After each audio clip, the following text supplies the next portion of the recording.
अस्सलाम वालेकुम, मैं हूँ पारस जहांज़ेब। मारूफ मिर्ज़ा निगार शौकत थानवी अपने मजमून ससुराल में लिखते हैं कि गीदड़ की जब मौत आती है तो वो शहर की तरफ भागता है और शहरी की जब शामत आती है तो वो देहात में शादी कर लेता है। कहा जाता है कि पाकिस्तान और अमेरिका का रिश्ता भी सास और बहू का रहा है, जहां सास ने बहू से हमेशा डूमोर का मुतालबा किया है। अच्छा, इस बात का एतराफ़ साबिक अमरीकी वज़ीर ख़ारजा हिलरी क्लिंटन भी कर चुकी हैं। अब खैर से बहू एक बार फिर सास के घर से होकर आई है, जहां वज़ीर आज़म शहबाज शरीफ की जानिब से सदर ट्रंप को सल्यूट मारा गया, जिसको आपने देखा कि इंडियन मीडिया ने भाई खूब उछाला। लेकिन हमारे यहाँ पर ये खबरें चली कि शहबाज शरीफ वज़ा अमन बोर्ड इजलास में वो वाहिद लीडर थे जिनको सदर ट्रंप ने गले लगाया। खैर, फिर जो तारीफ़ी कलमात अमरीकी सदर ने फील्ड मार्शल और वज़ीर आज़म के लिए अदा किए वो भी ऑन रिकॉर्ड हैं। फील्ड मार्शल को अजीम, टफ और फाइटर जैसे अल्फाज से याद किया। वज़ीर आज़म के लिए उन्होंने पसंदीदगी का इजहार किया, जिससे बज़ाहिर तो यही तासुर मिलता है कि अमेरिका को पाकिस्तान में एक ज़बरदस्त कॉम्बो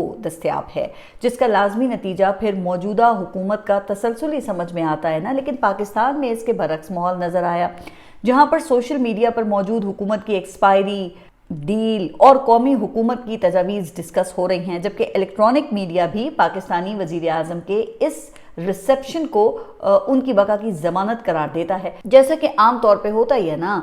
अच्छा, फिर कुछ ऐसी डेवलपमेंट्स हुई जिनसे चंद एक का जिक्र आपको याद होगा शायद कि मैंने अपने गुज़िश्ता एक व्लॉग में किया। मसलन कि एक डिफेंस से मुताल्लिक़ खबरें देने वाला सोशल मीडिया अकाउंट है दी स्ट्रेटकॉम ब्यूरो, जिस पर वज़ीर आला पंजाब के लिए अरबों रुपए से खरीदे गए लग्जरी जहाज़ की खबर लीक की गई, जो खिलाफ मामूल मीडिया की जीनत बनी, जिसकी वजह से अब कहा जाता है कि जो गुडविल मरियम नवाज ने बसंत के इनेकाद से कमाई थी वो सारी एक खबर से वसूल कर ली गई है। फिर इसी तरह CTD पर जारी मुकाबलों के इल्ज़ामात अब मेन स्ट्रीम मीडिया पर भी डिस्कस होना शुरू हो गए हैं, जिसमें पंजाब हुकूमत की पॉलिसी पे सख्त सवालात उठाए जा रहे हैं। और फिर हमने ये देखा कि पंजाब हुकूमत ने अफसरान के लिए एक नई ट्रांसपोर्ट पॉलिसी का ऐलान किया है, जिसके होशरुबा तफसीलात वो मैं इसी व्लॉग में आगे आपको बताती हूँ कि किस तरह पब्लिक पैसे को ब्यूरोक्रेट्स पर निछावर किया गया है। फिर इस खबर को भी बैड प्रेस का सामना करना पड़ा। अब ऐसे इक़दामात के साथ फिर यही होना चाहिए, क्योंकि गुज़िश्ता 4 साल की रिवायत को देखते हुए सवाल तो उठता है ना कि क्या ये प्ले अप ऑर्गेनिक हुआ है, यानी कि फितरी तौर पे ये खबरें उछाली गई हैं, या इसके पीछे कोई ख़ास इंजीनियरिंग कारफरमा है, जैसे कि तारीखी तौर पे यहाँ उस वक्त होता है जब रुखसती का वक्त होता है। तो क्या भाई मौजूदा हुकूमत का भी टर्मिनल पॉइंट आ गया है? तो इस सवाल का जवाब मैं कुछ हालिया खबरों की सूरत में आपके सामने रखूंगी। अब किसी भी हुकूमत का मुतबादिल आम तौर पे अपोजिशन को ही समझा जाता है ना, जो कि इस वक्त इमरान खान हैं और मुल्क के मकबूल तरीन सियासी रहनुमा भी हैं। तो पहले इमरान खान के हवाले से ज़रा अपडेट का जायज़ा ले लेते हैं। अब हुकूमत की जानिब से कहा जा रहा है कि इमरान खान को 25 फरवरी को दूसरे इंजेक्शन के लिए हॉस्पिटल लाया जाएगा। अब कौन से हॉस्पिटल, तो इसके बारे में कुछ नहीं बताया गया है। वैसे पहला इंजेक्शन तो पिम्स में लगाया गया था, लेकिन क्या दूसरा भी पिम्स में ही लगाया जाएगा, तो ये अभी तक वाज़े नहीं है। लेकिन इमरान खान की फैमिली और पार्टी का मुतालबा है कि ज़ाती मौलिज की निगरानी में शिफा इंटरनेशनल में मुआयना हो। अब पाकिस्तान तहरीक इंसाफ ने तो एहतजाज ही ख़त्म कर दिया है, जिसका इस हुकूमत के ऊपर कोई प्रेशर होता तो इस पस मंज़र में अलीमा खान का एक अहम बयान आया है। उनका कहना यह है कि पाकिस्तान तहरीक इंसाफ के जो लोग इमरान खान के लिए नहीं लड़ सकते वो साइड पर हो जाएं। हम अपने भाई के इलाज और उनके ट्रीटमेंट के लिए लड़ेंगे। मेरे भाई की आंख सियासत नहीं है, वो मेरे भाई की आंख है। ये नज़र और सेहत का मामला है। हमारी फैमिली की अवलीन तरजीह उनकी सेहत है। यानी कि एक तरफ उन्होंने पार्टी की हिकमत अमली और कमिटमेंट पे सवाल उठाया है, जबकि दूसरी तरफ रजीम को बावर कराया है कि फैमिली की तरजीह वो सिर्फ सेहत है, सियासत नहीं है। अच्छा, इसके लिए वो यकीन दहानी भी तो करवा रही है ना कि अगर मेडिकल चेकअप का मुतालबा मान लिया गया तो फील्ड मार्शल पर बराह रास्त तनकीद नहीं की जाएगी। तो इस हवाले से सीनियर सहाफ़ी हैं नजम सेठी, उन्होंने एक दावा ये किया है, उनके मुताबिक इमरान खान को हॉस्पिटल ले जाने का फैसला हो गया है और एक फैमिली डॉक्टर को भी मिलने की इजाज़त दे दी जाएगी, जिसके लिए ये सब तैयारी हो रही है। तो अब क्या इसे डील कहा जा सकता है? यकीनन नहीं, क्योंकि सेहत किसी भी इंसान का बुनियादी हक है ना, और हक पर डील नहीं होती। लेकिन फिर राना सनाउल्लाह ने क्यों पहले डील का शोशा छोड़ा और फिर प्रेशर पड़ने पर फ़ौरन उन्होंने यू टर्न ले लिया? खैर, अब तो आप देख ही रहे हैं कि वो रोज़ाना की बुनियाद पर ये डील की खबरों की तरदीद करते हुए दिखाई देते हैं ना, लेकिन बारीक वारदात डालने से फिर भी राना साहब बाज नहीं आए। अब मुझे नहीं पता कि फैसल वावड़ा की वार्निंग के बाद भी آخر وہ ایسا کیوں کر رہے ہیں؟ بہرحال جو تازہ ترین ان کا بیان ہے نا، اس میں وہ کہتے ہیں کہ عمران خان کو حکومت یا اسٹیبلشمنٹ کی طرف سے ڈیل کی کوئی آفر نہیں ہوئی اور نہ ہوگی۔ چلیں اب یہاں تک تو سمجھ میں آتی ہے کہ ڈیل کی تردید کی ہے، مگر اس کے بعد انہوں نے جو بات کی اس میں بڑی انہوں نے باریکی سے کام کیا ہے۔ ان کا کہنا یہ تھا کہ عمران خان کی سزاؤں کا فیصلہ عدالتوں میں ہوگا، جیسا ماضی میں میاں نواز شریف اور زرداری کے معاملے پر ہوا۔ تو آپ کوئی رانا صاحب سے ذرا یہ پوچھیں نا کہ میاں محمد نواز شریف اور آصف علی زرداری کا فیصلہ ہوا کیسے تھا؟ بتائیے۔ ایک کو تو NRO ملا جو ایکسپائر ہوا تو لائف ٹائم استثنا دے دیا گیا، جبکہ میاں محمد نواز شریف کے پلیٹلیٹس اور لنڈن سے واپسی پر ان کے پروٹوکول کی کہانی وہ ابھی اتنی بھی پرانی نہیں ہے کہ لوگوں کے ذہن سے نکل جائے کہ کیسے اس وقت ریاست حرکت میں آئی تھی جب ہائی کورٹ ریلیف دینے ایئرپورٹ پہنچ گئی تھی۔ لیکن جناب عمران خان تو ایسا ریلیف نہیں چاہتے نا، وہ تو کہتے ہیں کہ میرٹ پر جو ان کے کیسز ہیں ان کی سنوائی ہونا چاہیے، جو ان کا مطالبہ ہے، جس سے اب تک انہیں محروم رکھا گیا ہے۔ خیر، تو اب اس بحث میں جو خواجہ آصف ہیں انہوں نے بھی اپنا حصہ ڈالا ہے، اور وہ موصوف کہتے ہیں کہ عمران خان کو بیرون ملک یا بنی گالہ منتقل کرنے کی کسی سطح پر کبھی گفتگو نہیں ہوئی۔ البتہ ممکن ہے کہ سہولتوں کے حوالے سے عمران خان کو اپروچ کیا گیا ہو، لیکن مارکیٹ میں یہ پروڈکٹ رکھنے کے لیے ڈیل کی افواہیں پھیلائی جاتی ہیں۔ اب یہ بات تو اصولاً پھر خواجہ آصف کو رانا ثناء اللہ سے پوچھنی چاہیے نا، جنہوں نے اس پروڈکٹ کو مارکیٹ کیا ہے، لیکن اس کے بجائے خواجہ آصف نے وزیر اعلیٰ خیبر پختونخوا کو ہٹانے کا عندیہ دے دیا ہے۔ ان کا کہنا ہے کہ سہیل آفریدی کی نوکری خطرے میں ہے، اسی لیے نوکری بچانے کے لیے ان کی جانب سے رہائی فورس کا اعلان کیا گیا ہے۔ تو اب جناب کس کی نوکری خطرے میں ہے؟ تو کہا جاتا ہے کہ اس کا فیصلہ بھی جلد ہونے والا ہے، اور سب سے زیادہ خطرے میں اس وقت وہ ہے جو سلیکٹ ہو کر آیا ہے، کیونکہ پتہ ہے نا کہ سلیکشن کی بھی ایک طبعی عمر ہوتی ہے جو اگر گزر جائے تو بابر اعظم جیسے سٹار بیٹر کو بھی ٹیم سے ڈراپ کرنے کی باتیں شروع ہو جاتی ہیں، جو کہ اب شہباز شریف کے متعلق بھی شروع ہو گئی ہیں۔ لیکن خیر، خواجہ آصف کا اشارہ وہ اس حکمت عملی کی طرف ہے جس کے تحت حالیہ دنوں میں علی امین گنڈاپور اور محسن نقوی کے درمیان ہم آہنگی دیکھنے کو ملی ہے، جس کے بعد پھر سہیل آفریدی نے بھی کچھ لوگوں کی خواہشات کا ذکر کیا جو ان کی جگہ لینا چاہتے ہیں۔ لیکن بہرحال دیکھیں، یہ تو تب ہوگا نا جب عمران خان اس کی منظوری دیں گے۔ لیکن اب یہ خبریں فیڈ کی جا رہی ہیں کہ پارٹی کی سیاسی کمیٹی نے سہیل آفریدی کی فورس والا جو آئیڈیا ہے نا اس کو مسترد کر دیا ہے۔ اس ضمن میں حالیہ اجلاس کی اندرونی کہانی بتاتے ہوئے دعوے کیے گئے ہیں کہ اسد قیصر، علی محمد خان اور دیگر قیادت نے رہائی فورس کی تجویز کو اپوز کیا ہے، اور یہ کہ پارٹی رہنماؤں کی اکثریت نے وزیر اعلیٰ کی طرف سے پارٹی کو اعتماد میں لیے بغیر فیصلہ کرنے کے عمل کو چیلنج کیا ہے، جبکہ سلمان اکرم راجہ کے بارے میں کہا گیا کہ وہ اس تنقید کے دوران بالکل خاموش رہے۔ تو دیکھیں، اس لحاظ سے خواجہ آصف کی بات کا اگر تجزیہ کیا جائے تو رجیم کی حکمت عملی کے بارے میں پھر کوئی ابہام نہیں ہونا چاہیے کہ ایک طرف عمران خان تک رسائی نہیں دی جا رہی ہے، جس کی وجہ سے پارٹی کی لیڈرشپ وہ کسی ایک فیصلے پر اکٹھی نہیں ہو پا رہی۔ نتیجہ یہی ہے نا کہ آپس کی لڑائیاں اور ایک دوسرے پر بد اعتمادی کی فضا ہے۔ اچھا، اس تناظر میں علی امین گنڈاپور نے ایک معذرت بھی کی ہے، اور ان کا کہنا ہے کہ میرے غصے سے اگر کسی کا دل دکھا ہے تو معذرت خواہ ہوں، مگر میرا غصہ جائز ہے۔ ابھی تک چھوٹی سی ڈیمانڈ بھی پوری نہیں کروا سکے کہ عمران خان کو ان کا ذاتی معالج دیا جائے۔ اب ویسے تو اپنے کسی خاص طرز عمل کی معذرت کرنا یہ دیکھیں اچھی بات ہے، اور پھر غصے کی وجہ بھی سمجھ میں آتی ہے کہ پارٹی عمران خان کو ان کا بنیادی حق بھی دلوانے میں ابھی تک تو ناکام ہے۔ لیکن جس بات کی سمجھ نہیں آتی نا وہ یہ ہے کہ جس نے عمران خان سے یہ بنیادی حق چھین رکھا ہے، جو کہ کہا بھی جا رہا ہے، تو علی امین اس کی تعریفوں میں ہی کیوں مصروف ہیں؟ اور کیا وجہ ہے کہ اس شخصیت کے ونڈر بوائے پروفائل کی علی امین گنڈاپور مارکیٹنگ کر رہے ہیں؟ اب رہ گئی بات پارٹی کی، تو آپ دیکھ رہے ہیں کہ اس پر تو وکیلوں کا راج ہے اس وقت۔ بیرسٹر گوہر، سلمان اکرم راجہ، علی ظفر، لطیف کھوسا اور اس کے علاوہ اور بھی کئی نامی گرامی وکلاء اس میں شامل ہیں، لیکن نہ سیاسی اور نہ ہی قانونی محاذ پر کوئی بریک تھرو نظر آ رہا ہے۔ اچھا، اس صورتحال پہ مجھے شوکت تھانوی کا ہی ایک مزاحیہ مگر دلچسپ اقتباس یاد آ گیا جو کافی حد تک حسب حال لگتا ہے۔ وہ لکھتے ہیں کہ ہندوستان میں جیسی اچھی پیداوار وکیلوں کی ہو رہی ہے، اگر اتنا ہی غلہ پیدا ہوتا تو کوئی بھی فاقے نہ کرتا، مگر مصیبت تو یہ ہے کہ غلہ پیدا ہوتا ہے کم اور وکیلوں کی فصل ہوتی ہے اچھی۔ نتیجہ یہی ہوتا ہے کہ وہی سب غلہ کھا جاتے ہیں اور باقی سب کے لیے فاقے چھوڑ دیتے ہیں۔ اب آپ خود سمجھ سکتے ہیں کہ بھوکے ہندوستانی سوائے آپس میں لڑنے اور ایک دوسرے سے روٹی چھیننے کے اور کر ہی کیا سکتے ہیں۔ اسی چھینا جھپٹی اور لڑائی دنگے میں مقدمے تیار ہوتے ہیں، اور ان مقدمات میں پھر ضرورت پڑتی ہے انہی وکلا کی جو ہر سال کھیتوں کے بجائے کالجوں میں غلے کی جگہ پیدا ہوتے ہیں۔ اب اس اقتباس میں ہندوستان کے بجائے پاکستان لکھ رہے ہیں آپ، اور پاکستان میں بھی پاکستان تحریک انصاف لکھ دیں تو یہ تحریر جو ہے نا اس پہ کوئی فرق نہیں پڑے گا. لیکن بہرحال عدالتوں سے عمران خان کو ایک ریئر ریلیف ملا ہے. گو کہ اس سے مجموعی صورتحال پر تو کوئی زیادہ فرق نہیں پڑے گا، مگر موجودہ حالات میں بھی یہ ایک غنیمت ہے. تو ہوا کچھ یوں کہ گزشتہ روز سپریم کورٹ نے وزیر اعظم شہباز شریف کی طرف سے عمران خان کے خلاف 10 ارب روپے ہرجانہ کیس میں ٹرائل کورٹ کو کارروائی سے روک دیا ہے. اچھا، اب اس کیس میں لوور عدالت نے عدم پیشی پر عمران خان کا حق دفاع ختم کیا تھا اور اس فیصلے کو پھر اوپر کی عدالتوں نے برقرار رکھا، حالانکہ اس وقت عمران خان کی ٹانگ میں گولی لگی ہوئی تھی. اب اس بات کو جسٹس عائشہ ملک کی سربراہی میں 3 رکنی بینچ نے تسلیم کیا اور سٹے آرڈر جاری کیا.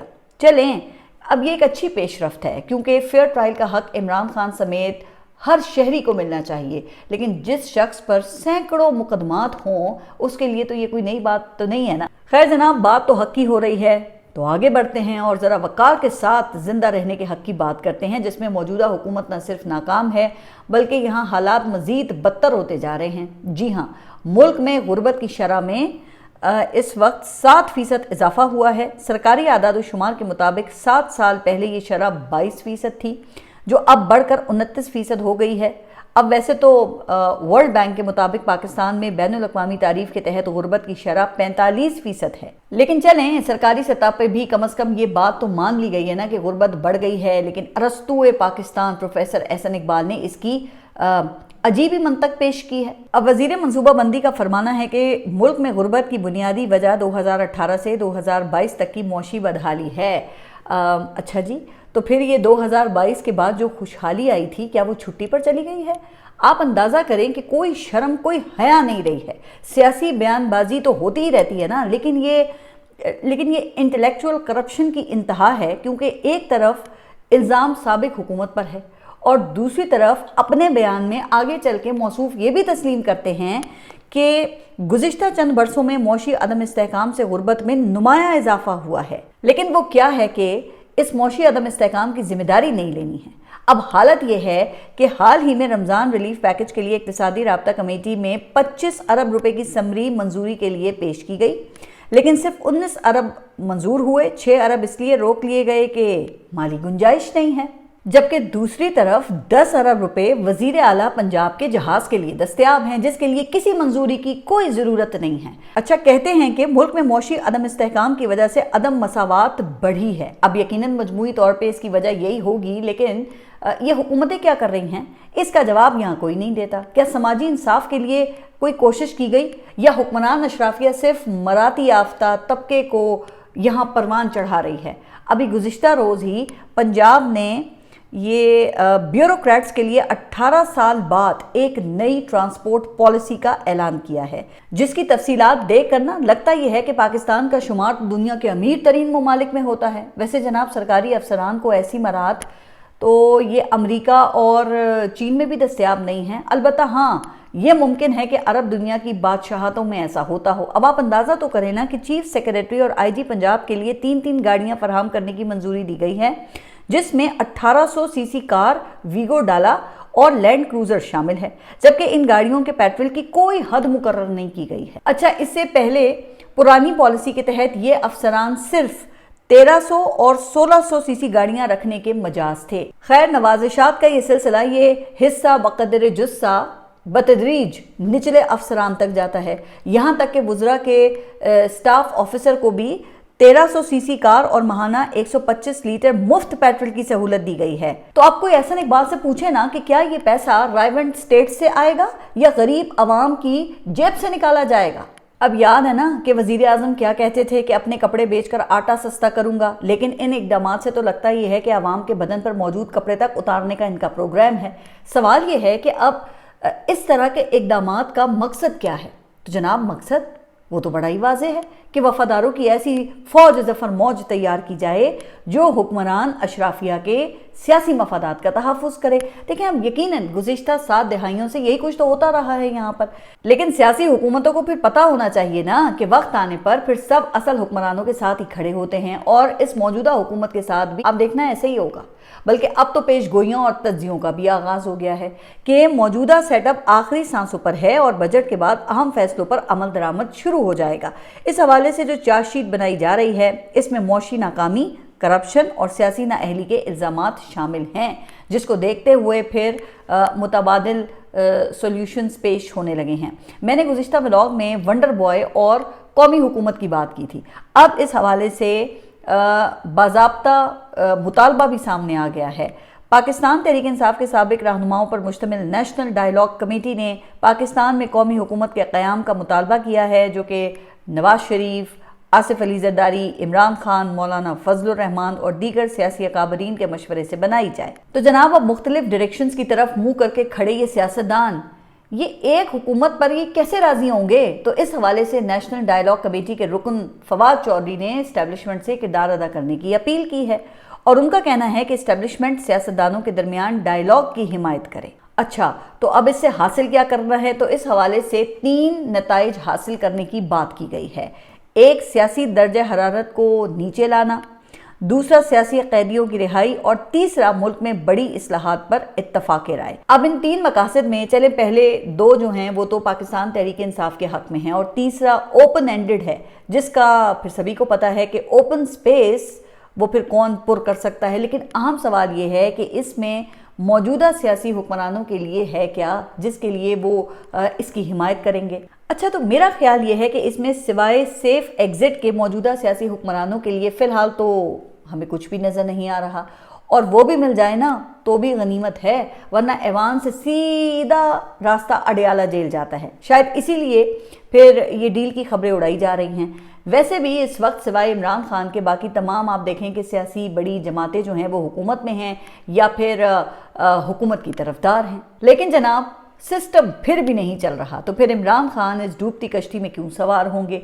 जबकि दूसरी तरफ गजा अमन बोर्ड का मामला भी एक टिकिंग बॉम्ब की तरह है, जहां वैसे तो सदर ट्रंप ने पाकिस्तानी लीडरशिप की तारीफ की है, लेकिन जिस दिन सदर ट्रंप ने पैंतरा बदला ना, तो उसके नताइज वो फिर कुछ और ही होंगे। क्योंकि गजा बोर्ड के मकासद और पाकिस्तान के तारीखी मौक़िफ़ में वाज़े फ़र्क है। बोर्ड में 2 तरह के ममालिक शामिल किए गए हैं, एक वो जो पैसे दे रहे हैं जो कि हमारे पास तो नहीं, और दूसरे वो ममालिक हैं जो अपनी फ़ौजें कंट्रीब्यूट करने का ऐलान कर चुके हैं, जो कि आपको पता है कि पाकिस्तान ने अभी तक नहीं किया है, क्योंकि इस्तेहकाम फोर्स का मैंडेट ही वाज़े नहीं है ना कि वो पुलिसिंग के लिए जाएगी या फिर हमास को गैर मुसल्लह करने के लिए। तो अब खबरें ये आ रही हैं कि पाकिस्तान से अगर फ़ौज नहीं तो पुलिस अफसरान मांगने का मुतालबा किया गया है।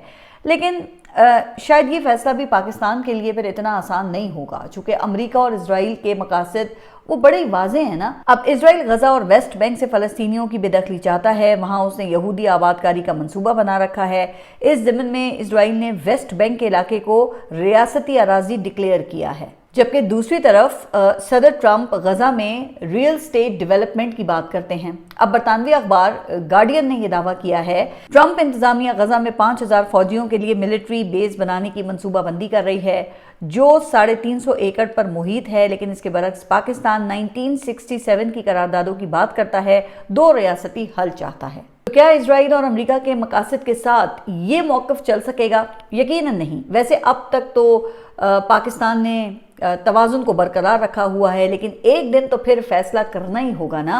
इस बारे में नजम सेठी का कहना है कि अब तक पाकिस्तान ने सदर ट्रंप को रिश्वत देकर राज़ी रखा हुआ है, जिसमें उनकी फैमिली के साथ क्रिप्टो और मिनरल्स डील्स शामिल हैं। इस लिस्ट में अब न्यूयॉर्क में कायम पाकिस्तानी मिल्कियत रूजवेल्ट होटल भी शामिल हो गया है, जिसके हवाले से अमेरिका के साथ हालिया दौरे में एक मुआहदे पर दस्तखत हुए हैं।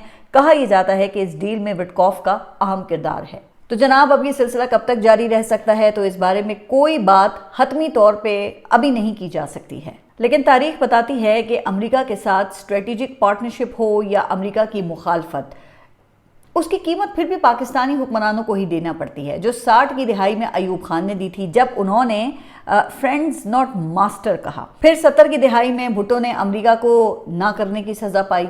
80 की दिहाई में अफगानिस्तान में अमेरिका का काम ख़त्म हुआ तो ज़िया उल हक उसकी भींट चढ़ गए। پھر وار آن ٹیرر میں جنرل مشرف کے ساتھ کیا ہوا، پھر آپ آگے آئیں تو 2022 میں عمران خان کی حکومت اس کا شکار ہوئی۔ اب کہنے کو تو دیکھیں نا کہ ان سب واقعات میں لوکل وجوہات نے اہم کردار ادا کیا، لیکن جناب لوکل وجوہات تو پاکستان میں ہر وقت ہی موجود ہوتی ہیں نا، مگر ان وجوہات کو تقویت اس وقت ملتی ہے جب ملک امریکہ کے قریب یا پھر امریکہ سے دور ہونے لگتا ہے۔ اب کیا غزہ امن بورڈ کا معاملہ بھی موجودہ حکومت کے گلے پڑے گا؟ تو یہ پھر دیکھنا ہوگا، مگر ایک بات تو بڑی کلیئر ہے کہ اس معاملے پر اگر امریکہ پاکستان سے خوش ہوا تو عوام کے جذبات وہ ظاہر ہے دوسری طرف ہوں گے، اور اگر امریکہ ناراض ہوا تو پھر موجودہ حکمرانوں کی نوکری خطرے میں پڑ جائے گی۔ آپ سب اپنا خیال رکھیے اور اگلے ولاگ تک کے لیے اللہ حافظ۔